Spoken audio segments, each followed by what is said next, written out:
รูปรอเหมือนผู้สาวมาหาเด่นคนผู้สาวมาง้อยอยู่หนาวเลยบัดนี้สั่นดิกๆเลยบัดนี้สั่นดิกๆเลยบัดนี้หนาวแล้วหนาวแล้วบัดนี้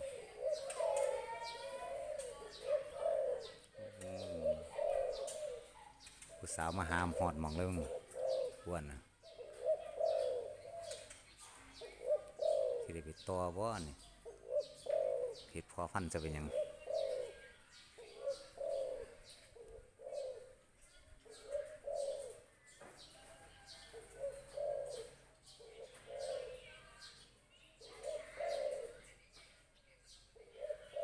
พอได้รอ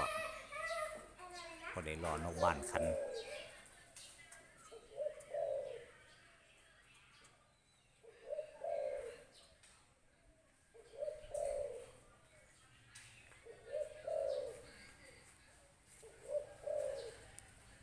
หนาวดิกเลยวันนี้หางสั้นทีรี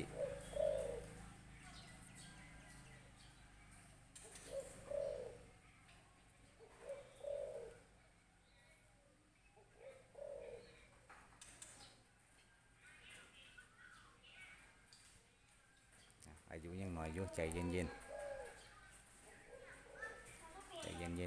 นค่อยเป็นค่อยไปลูกเอ้ย